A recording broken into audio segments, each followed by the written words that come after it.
goes live in 2 minutes.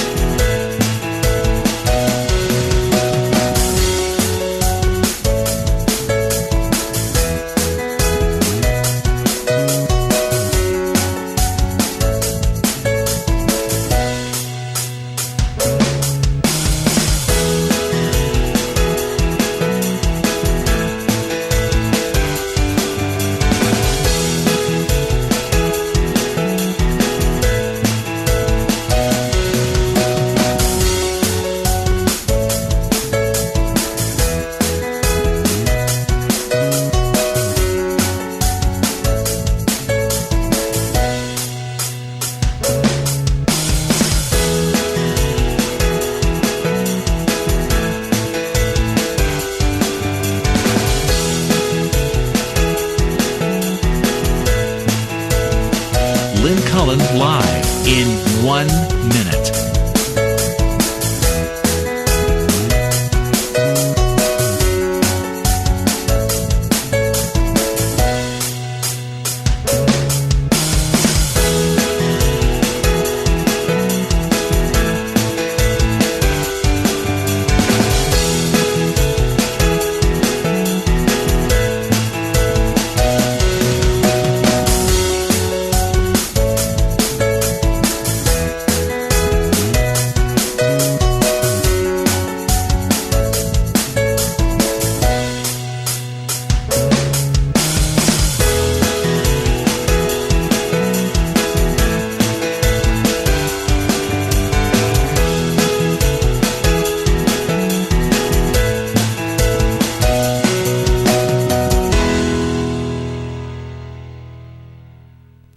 Welcome to Lynn Cullen Live at pghcitypaper.com. Email your questions and comments to Lynn at pghcitypaper.com.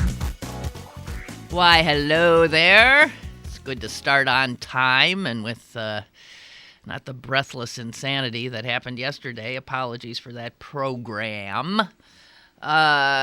Just you and me today, but all kinds of little things to talk about. I'm looking forward to sharing them with you on this really very beautiful day, albeit chilly.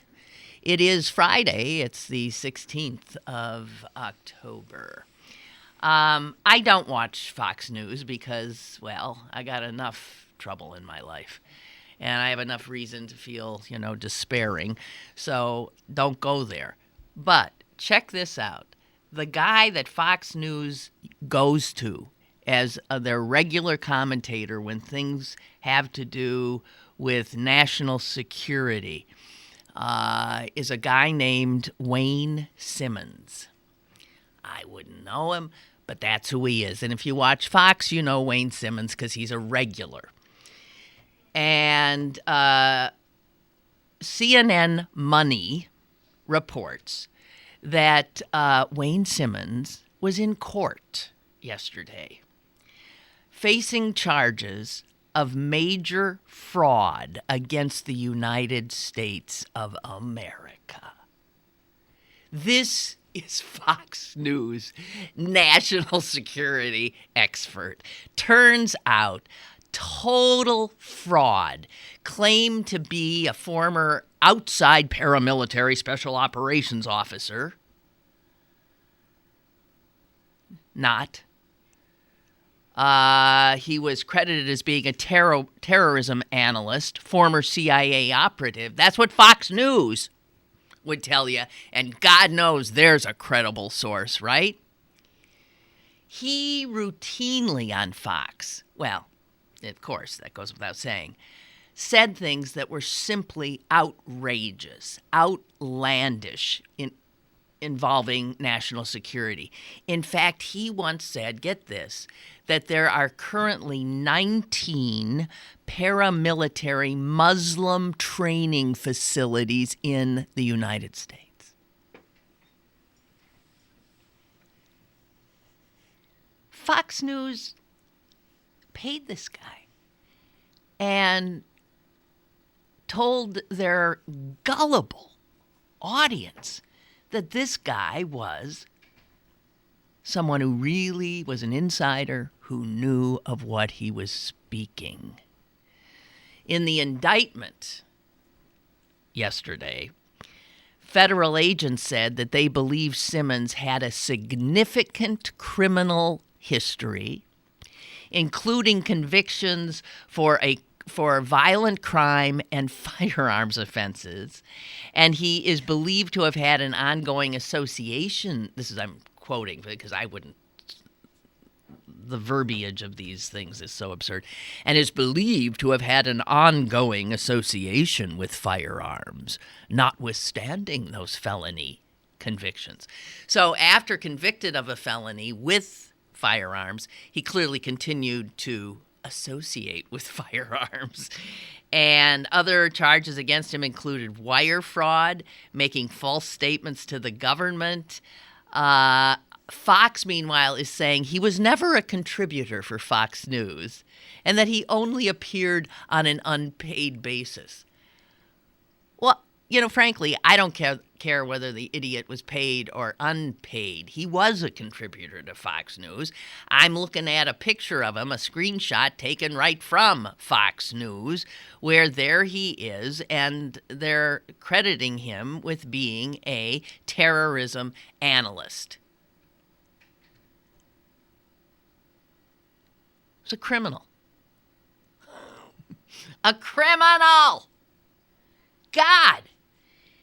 Now, and when we wonder, how did the country come to this, that like half of Americans are living in another reality? Well, Fox News has a lot to do with it.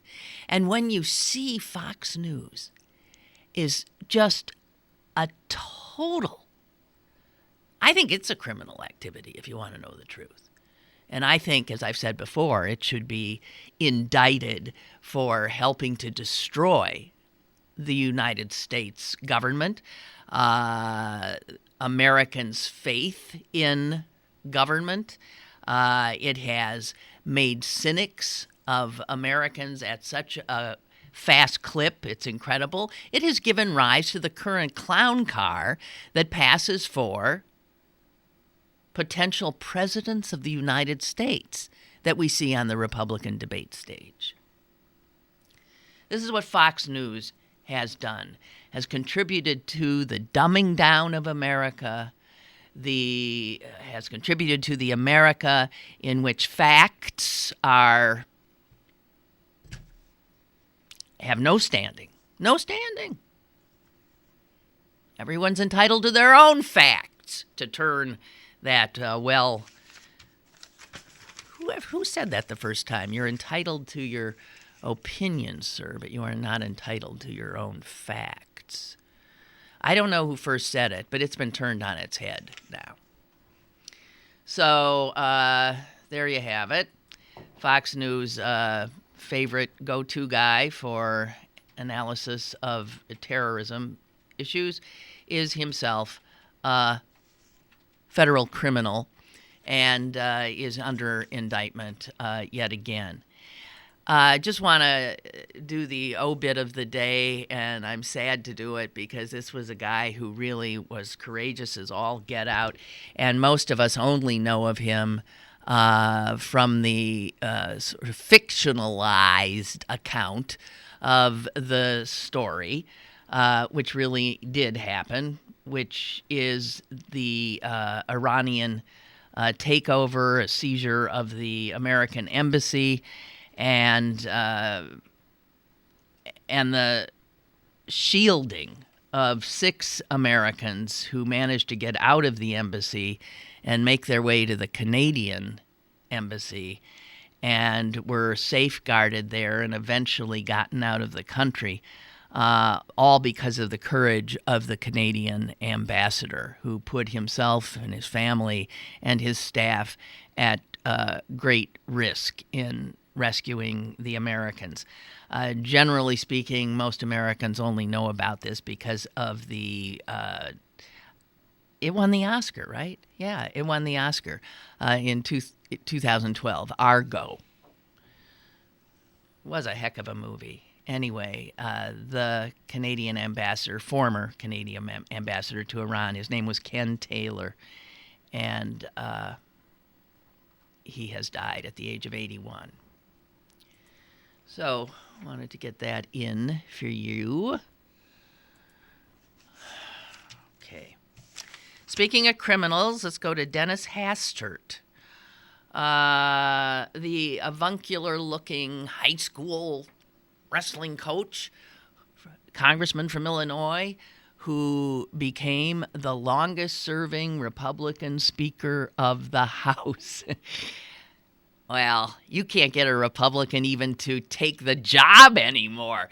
So, I mean, he was a Speaker of the House that was there for a long time. We have since learned that it's not easy to be a Speaker of the House and that no one in their right mind wants the job. Dennis Hastert took the job after I'm hoping that my memory is correct on this, and I'll rely on you guys to correct me. But my memory tells me that at the time, the reason Dennis Hastert got to be Speaker of the House is that Newt Gingrich stepped down or was pushed aside, whatever. This is during the going after Clinton for Lewinsky, and this is during the impeachment process, and or immediately after. I don't quite have the timeline right, but that's the era. It was ugly, it was nasty, and all the Republicans seemed to be doing was trying to trip up and, in fact, indict the President of the United States. Mostly his crime was he was a Democrat and he was in the White House. And anytime a Democrat is in the White House, Republicans seem to go insane. And, Clinton helped him out a little bit in this regard with Lewinsky. But, so Newt Gingrich was going at the same time, of course, Newt Gingrich, then the Speaker of the House, was stooping women other than his wife. Right? He was already on his third wife, right? Yeah. I just love that the Republicans are the party of family values. Okay, I think he was on his third wife. I don't recall exactly how he gets put out of the picture, but he does. And I think maybe, is it after Clinton wins re-election? No, I got it all wrong. Yeah. At any rate, so the Republicans are without a Speaker of the House. And they realize that they have to find somebody who is above, who is absolutely pure, who nothing can be said about, who is, what is the thing about Caesar's wife? Well, anyway, more Caesar's wife than Caesar's wife. God, my head. Anyway, so Gingrich gives way to, and they can't find anybody. And then a guy named, correct me if I'm wrong, Livingston, I presume, he comes, he's the guy. And he never gets the gavel in his hand, as I remember, because something is uncovered about his sex life. And so he has to withdraw. So we got Newt, the adulterer, and then we got Livingston, who was supposed to save them, and then turns out himself to have, not clean sheets. And then I think out of that, Dennis Hastert, the avuncular high school wrestling coach, who everybody likes, steps up, and he gets the job. He gets the job, and he keeps the job for a long time. And Dennis Hastert was in court yesterday. Apparently, he has agreed to plead guilty in a federal case in which he, first of all, lied to the FBI, but also the case involved an extortion attempt by someone who had been abused by him as in high school on the wrestling team and had come to him and said, I'm going to, give me money. I think they asked for $3.5 million. Give me money. And he was giving them money. And he was pulling so much money out of his accounts that red flags went up. Then he lied about what the money was for. Whatever. The longest-serving Republican Speaker of the House, Dennis Hastert, the avuncular small-town wrestling coach, they always have to say that about him, will plead guilty to violating banking laws and lying to federal investigators. He is expected to do jail time, but less jail time than he would if he had not pled guilty. So think of that. The Republicans, on their high self-righteous horse at that time, going after Clinton, mostly for being a Democrat, but also because he gave them the semen-stained dress and Monica Lewinsky, and going after him for this outrageous sexual conduct and all this other stuff and lying about it. Meanwhile, the very people bringing the case against him, the indictment against him, are themselves, we now find, a little bit late in Hastert's case, stooping boys when they're high school teachers. That made Livingston, who stepped aside for, I think, mere adultery, look like, Mother Teresa. Isn't it fascinating? Isn't it fascinating? I think in terms of sexual impropriety, my guess is that no one can beat the Republicans at it because they protest too much. I think there's probably more closeted gays that are Republicans. I think there's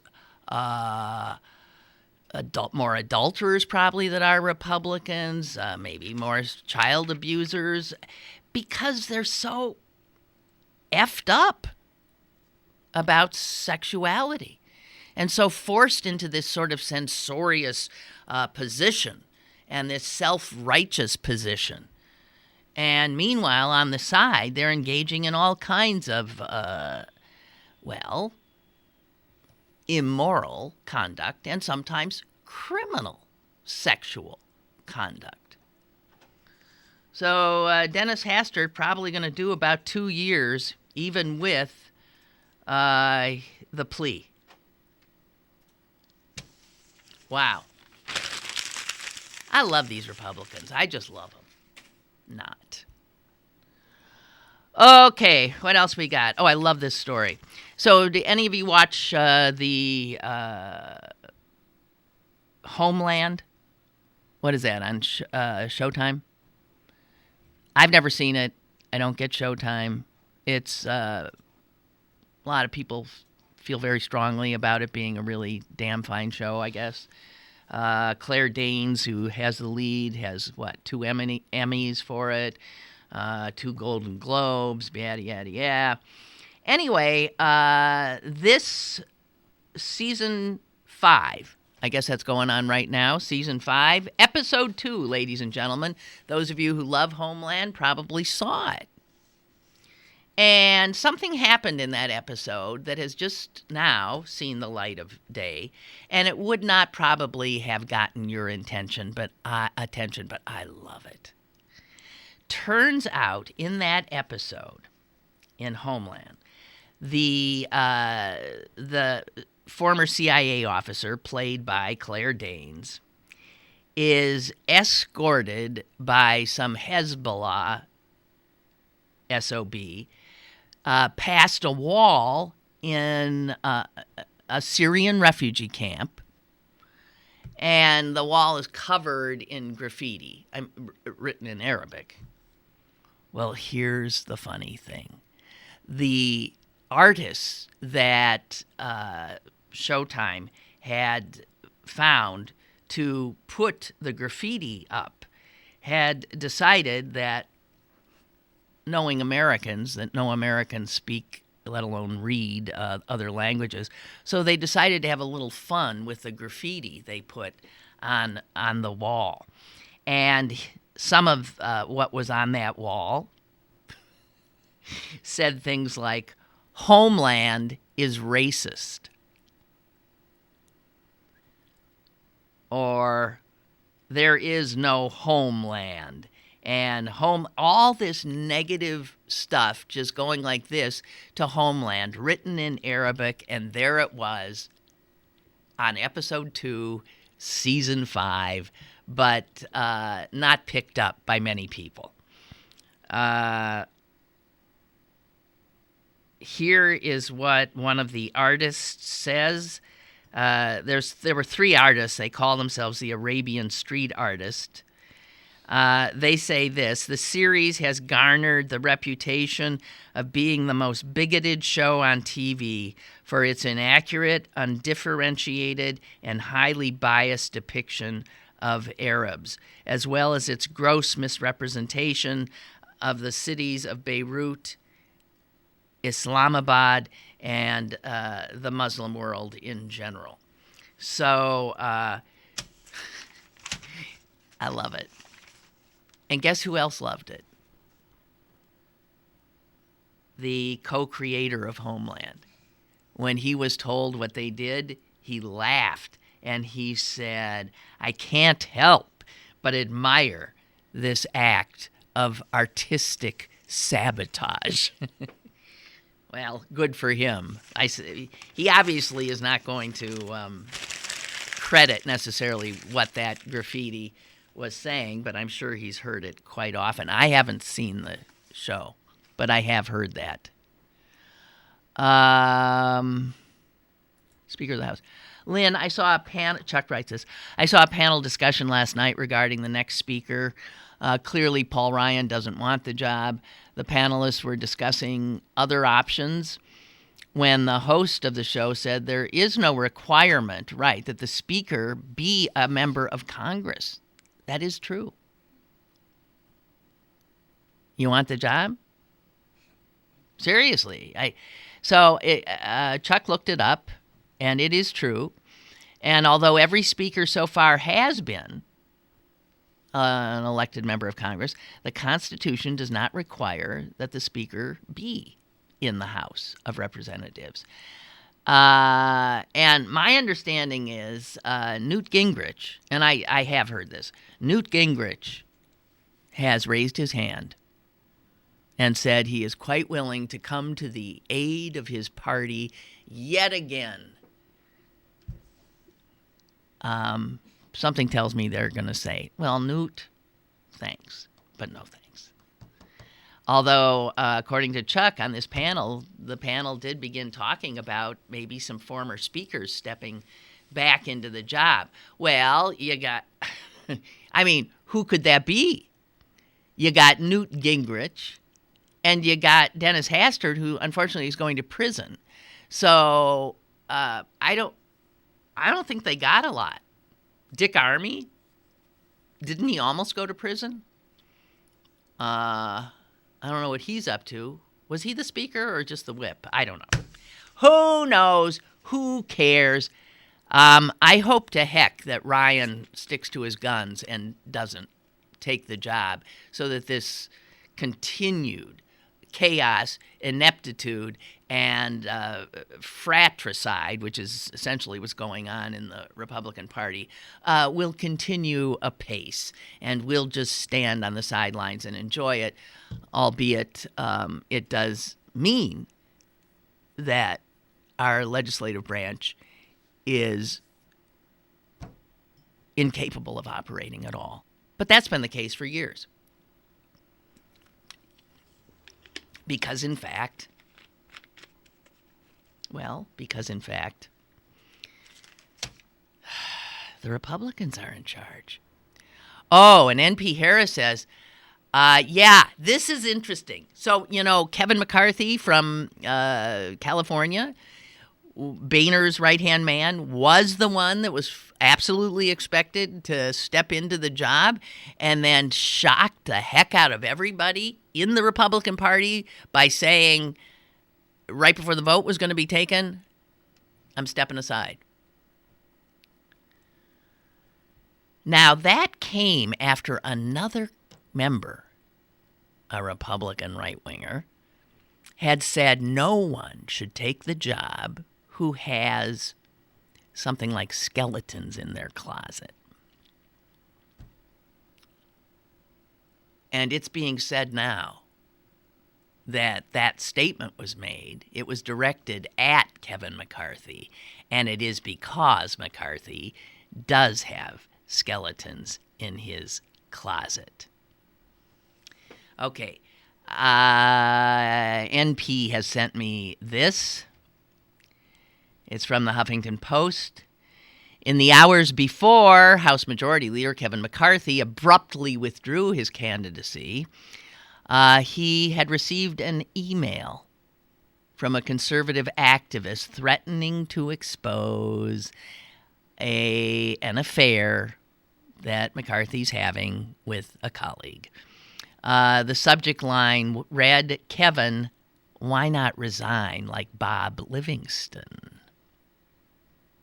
Isn't this amazing? The Republicans literally cannot find somebody who is not in some way either an adulterer or a sexual abuser, or, they can't. There's no one to take the job. So that email got sent at around 8 a.m. on Thursday, and it was addressed to McCarthy and a bunch of others, all of whom are stooping somebody other than their wives. And in fact, it's generally known that Kevin McCarthy has been stooping a fellow member of Congress, Representative Renee Elmers of North Carolina. So that explains McCarthy's hasty withdrawal. And since I bet an extraordinary number of these guys are screwing somebody else, they're fearful. And who can blame them? Unbelievable. Margie saying everyone has skeletons. Oh, sure, yeah. But not everybody belongs to a party that is so willing to employ a person's sexual conduct as a cudgel, as they did to Bill Clinton, and as they will do to any who this is what they do while they're having, sex in bathrooms in, airports. They are bizarre. They're frigging bizarre. Melanie says, I did not see the debate, but I did hear some good things about it, including how well Anderson Cooper did. Yeah, absolutely. I was really impressed. I am impressed now. If you ask me, what do I think of Anderson Cooper? I will say that is one smart and cool cookie. I found this letter to the editor in the Post-Gazette interesting. Funny how two people can watch the same thing and get totally different takes on it. Of course, this letter was not from a Democrat. Well, yeah. Oh, I know. So this letter was about Anderson Cooper throwing softballs, which is ridiculous. There were no softballs there. He was tough. I refuse to read this letter on the air. It just annoys me. But no, he was I really impressed. I was.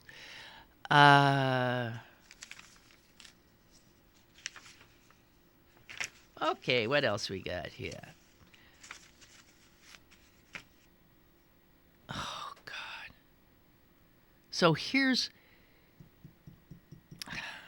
I don't know if I can stand even talking about this.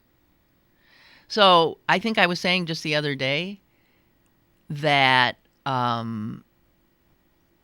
Americans are always worried about the wrong things.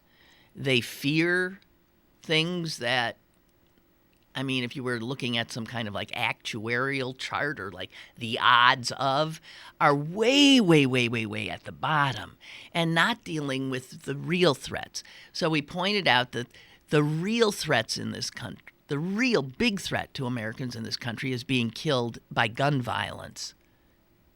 And often killed by someone you know because of the proliferation of guns. There's somebody in your own house as well.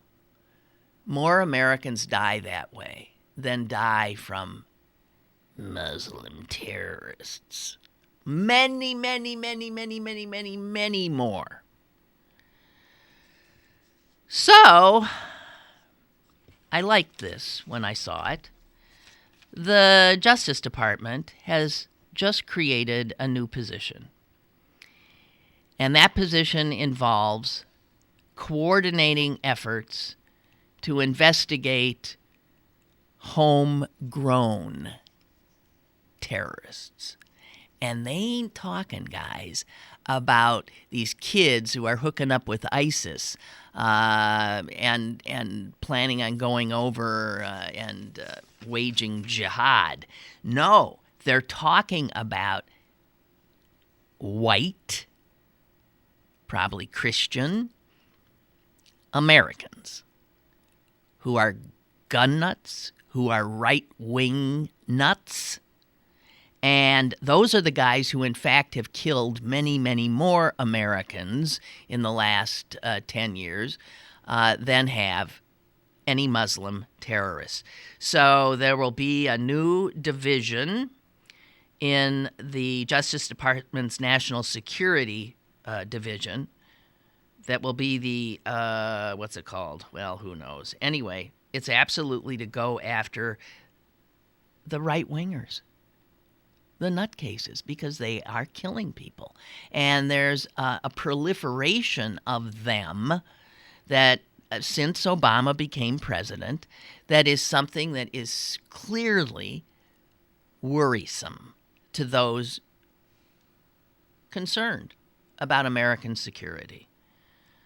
They say that the prospect of violence from Americans motivated by anti-government views and racist ideologies is every bit as much a threat as the terrorism that Americans fear, that of some Muslim. No, it's these lunatic, racist, and anti-government people who watched Fox News too much.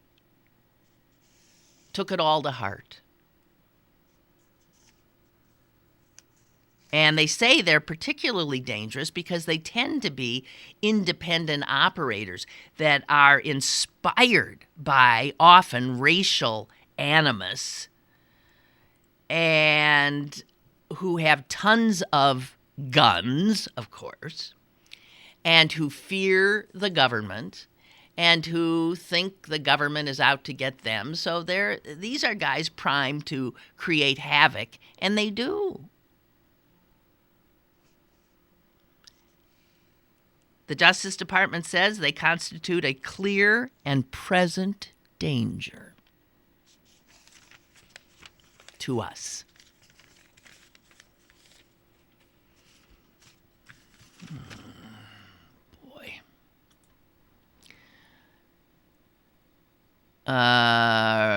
Okay, I'm being told in regard to the adultery of the Republicans, Margaret Mead once pointed out that monogamy is the most difficult of all marital arrangements. It's just not natural. It's especially not natural for the male. This is true. Celine has refused. Biologically, it is not. The woman, Culturally, but also biologically, a woman, I mean, we're back to our sort of cave people selves. A woman wants that, you know what, it doesn't do her any good to have 1 million children by a whole bunch of guys, does it? Well, maybe it does. I don't know. Anyway, but guys, I mean, yeah, they're just trying to shtup anything that moves. I mean, and that is sort of like, biologically built in, I guess. So I raise my glass to the guys who somehow have figured out how to control that urge to shtup every woman who walks into the room, every woman who walks by you on the sidewalk, because it is just studies have shown, right? You guys think of sex like literally, what, once every minute, every 6 seconds. I don't know. You're thinking, you're in a constant state of wanting to shtup.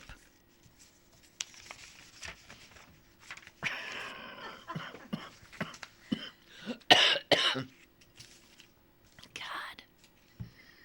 All right, excuse me. We have a call? Did we fix that? Hello? Hello. Hi. How you doing? Fine. Hey, I wanted to... Do you always hear about Trump? They always say... I'm changing the tune a little bit. Feel free. They say, well, he can't get any higher than, I don't know, 28% or 30%.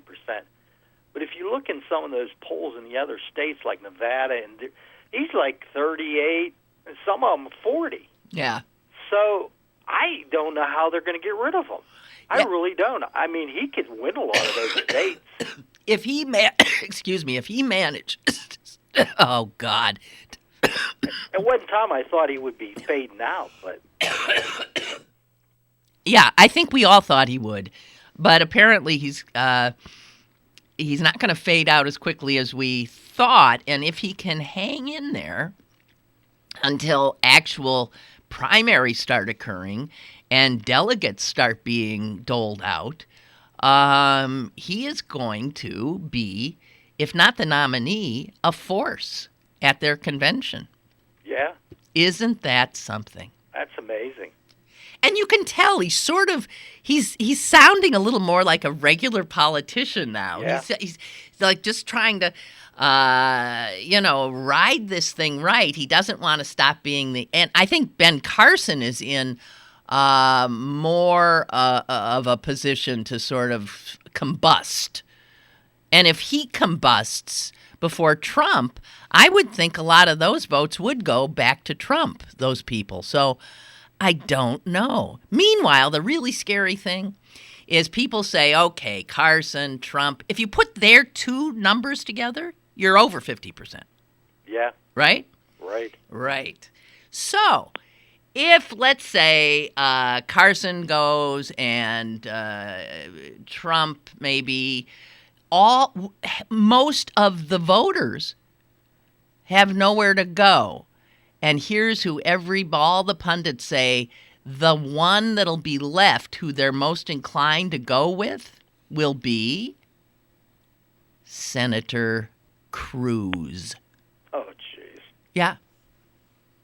Senator Cruz, who frankly the Republican establishment detests, hates.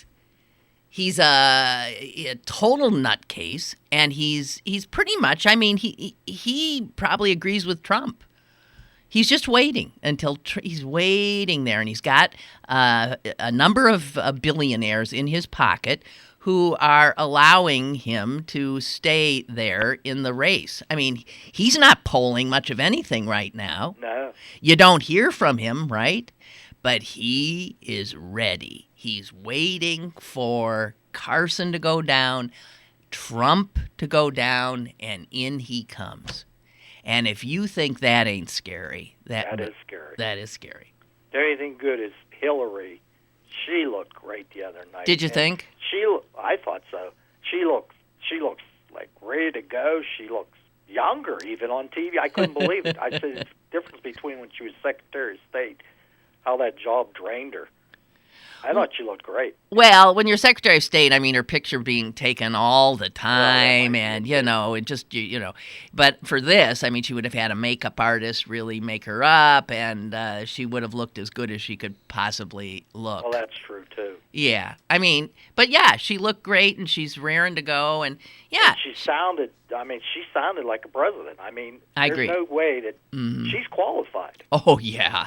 Definitely qualified. I think she's going to win. I feel it now.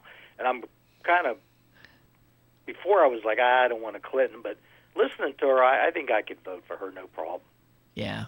Okay. See, look at what a debate does. Yeah, it changes. Look at I what didn't it watch did. the whole thing, but Okay. What'd you think of Bernie Sanders, though? no, I like him, but I'm Yeah. like you before. I just don't think he can make it. No, I agree. That's my option. Yeah. I mean, Yeah. That would be if the Democrats were to nominate Bernie Sanders, it would be like the Republicans going with Barry Goldwater. That's why I said Barry. It would. It's too far. The Republicans put somebody out there that was just too far to the right for America. And, if you a socialist who's calling for revolution, that's just too scary for most Americans, even though what he is saying is just spot on truth-telling. oh, yes. Yeah, but I think it would be tough. And I'll tell you something else I'm worried about. It's the young people who are so in love with Bernie. And these are the same young people who were so in love. Well, they're not the same, but they're like the young people who helped Barack Obama win.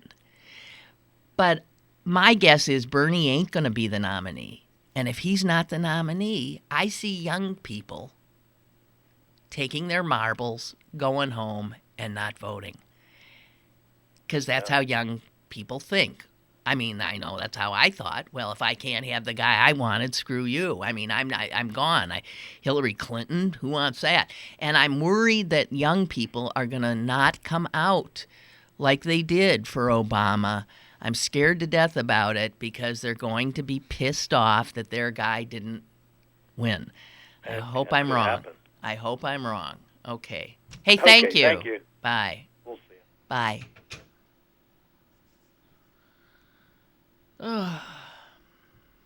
So, did you hear about the Cox not Glocks story? No. Celine, I looked at you because you're young. You're supposed to be on top of stuff like this. Cox not Glocks. Well, I hope it's what I think it is. Well, I don't know what you think it is, but no, you couldn't even imagine. So here's what's happening. As you know, the great state of Texas has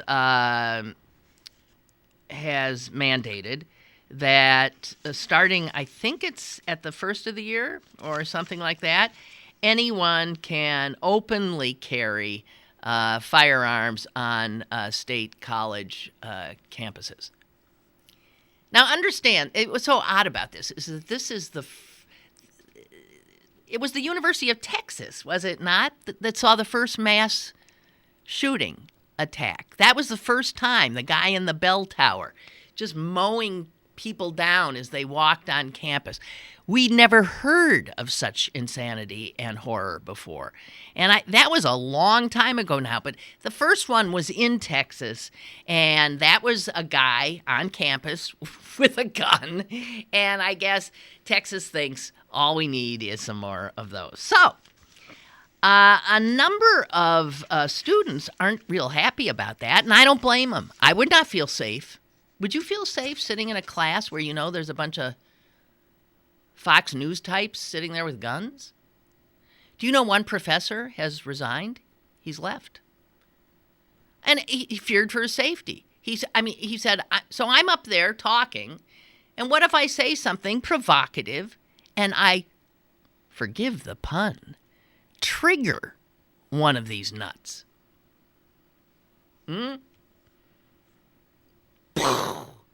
For being anti-American or whatever you're doing. So anyway, a group of co-eds on campus have decided to openly carry dildos on campus to protest the open carry law. And the interesting thing is this. Get this. If they openly carry a dildo on campus, they will be arrested because that is against Texas law. It is against Texas law. Let me find the law.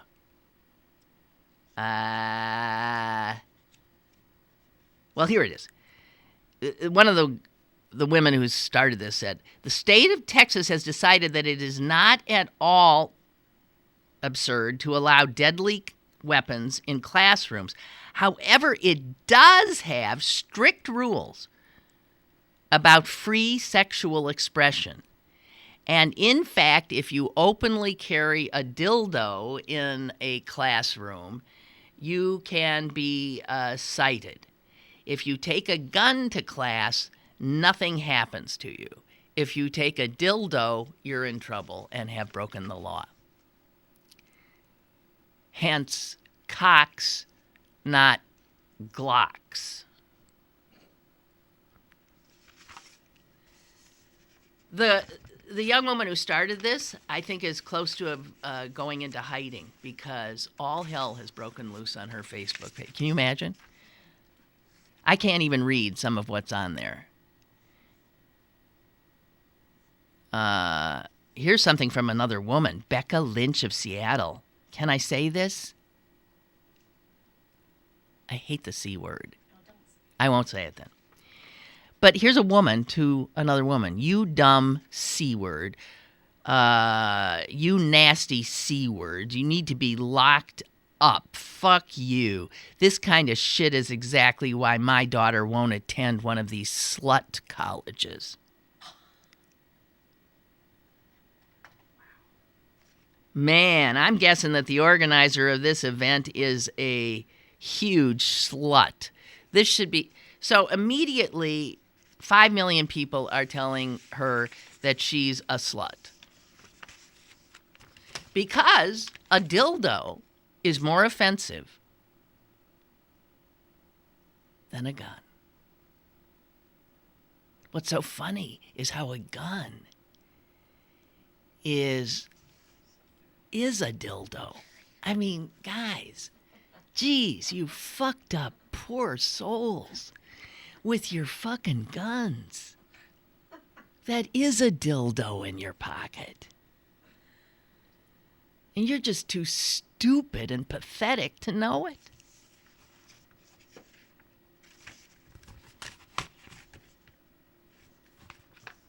Cocks, not Glocks.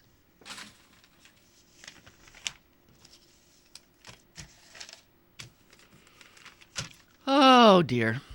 Now where? Hard to follow that one.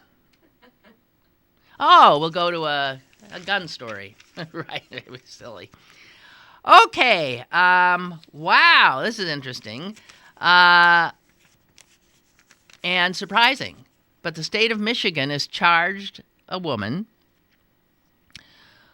who was openly carrying and had the right to, but who took matters into her own hands and shot at a vehicle in which a shoplifter was attempting a getaway.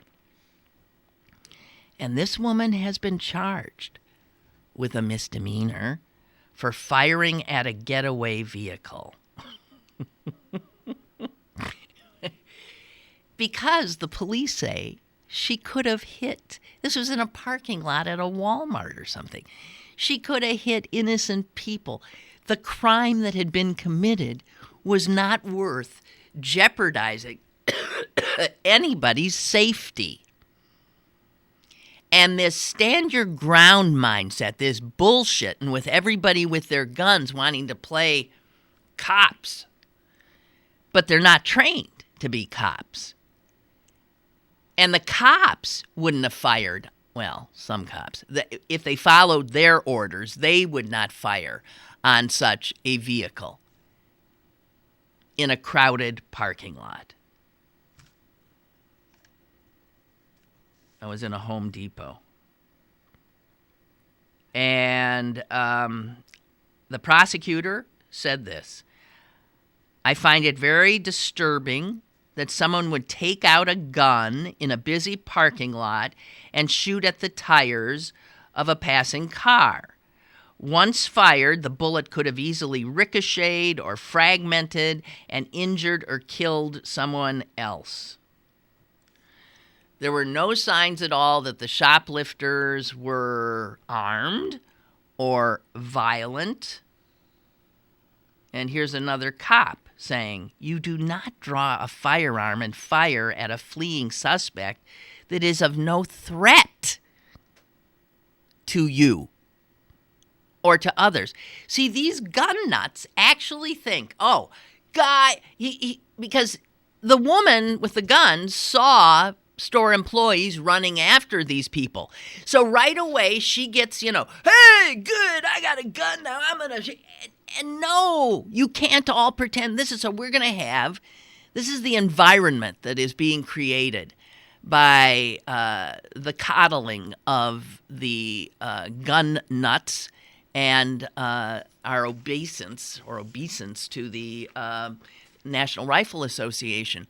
This is insane, and I hope to hell that I or anybody I love and care about is never in the wrong place at the wrong time when some would-be vigilante idiot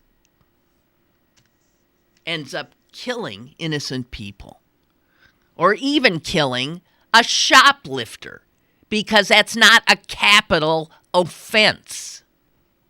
Ugh. Crazy people.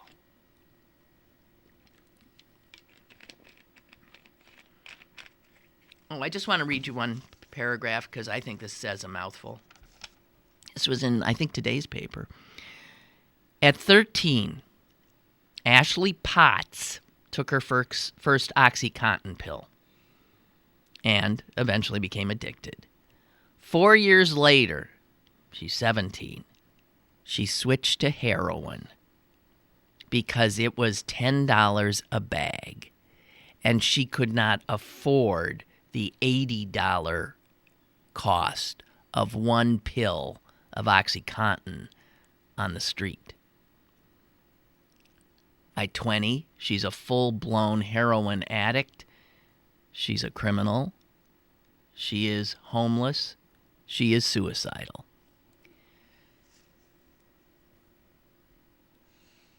So, I got to tell you, we're nuts. We are insane. And it's still being thrown out there by doctors left and right. As I said, I'm going to come into some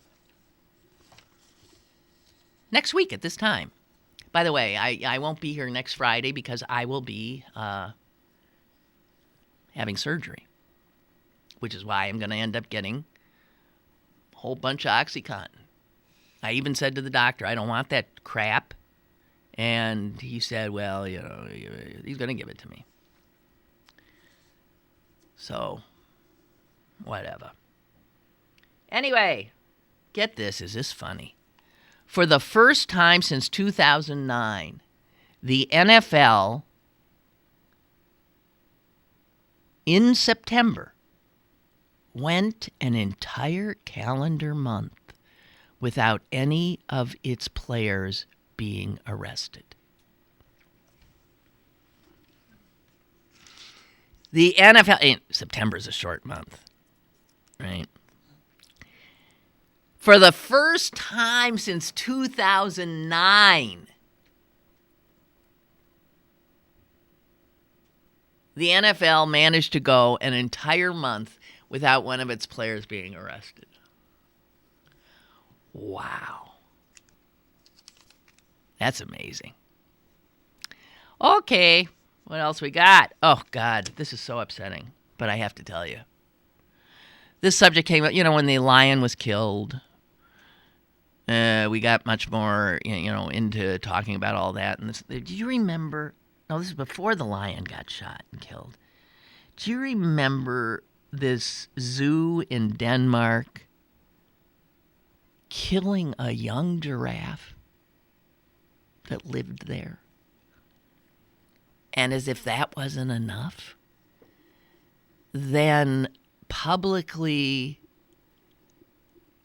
autopsying, dissecting the giraffe with an audience of school children in attendance, and then with the children still there, taking the giraffe's parts and throwing them into the lion's cage. A zoo. So it came to our attention that zoos in Denmark and in other countries do not have the same mindset as zoos in this country. Zoos in Europe often, if they have too many of the same animal and they tend to be, maybe they don't want them interbreeding, they just cull, they kill them. They kill them. And they just did it again. Another's a different zoo in Denmark, just the other day, blew away a beautiful 9-month-old female lion. They said they couldn't find another zoo that would take her, so they killed her. And they did the same damn thing.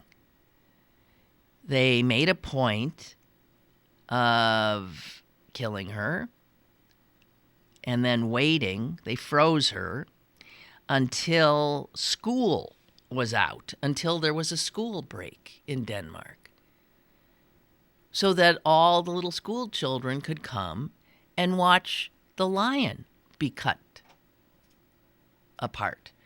And the kids were able to go right up to the dissecting table. Some were fascinated, some were freaked, but no excuses. And parents did not react in outrage. Can you imagine in this country?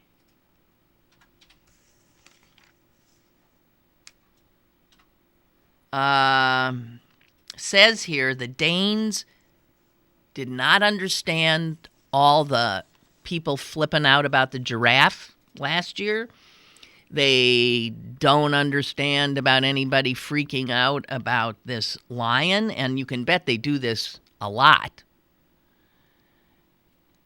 And trying to explain the difference between us and them, the Danes say this: we are a pragmatic people, and we put common sense above sentimentality. And the school children learned a valuable lesson about biology from the dissections. We have been doing this for 20 years. Nobody has ever been upset like this before. Danish parents tend to be very honest with their children about life and death, the good, the bad, and the ugly. And for many foreigners, that kind of directness and honesty can seem really appalling, blunt, something akin to a hammer slamming in your face. But the author of a book called The Danish Way of Parenting said, once you get used to that Danish bluntness, it can actually be quite refreshing. I suppose that's true, and I would think in some ways those Danish kids are probably better educated in many ways than our children. Margie says Lamar Odom is such a sad. It is a sad story. It's a very sad story. It's always sad. Celebrity, a lot of people, who become celebrities or become rich, who have no ability to sort of psychologically handle it or I mean, I don't know. I mentioned, that Abby Miller, the dance creep, who's now probably going to be going to jail. I mean, all of a sudden, she came into such incredible money, and her greed overcame her brain, and she decided that she was going to try to keep it away from the feds, from paying any taxes on it. She's going to go to jail because she's new to it, right? And she's greedy. I'm just thinking a lot of people just aren't prepared in any way to become larger than life. And some pay with their own lives, and some pay by going to jail. I don't know. All right, that's it for me. I think I've did it. So we'll see you on Monday. I hope you guys have a really wonderful weekend, okay? Bye-bye.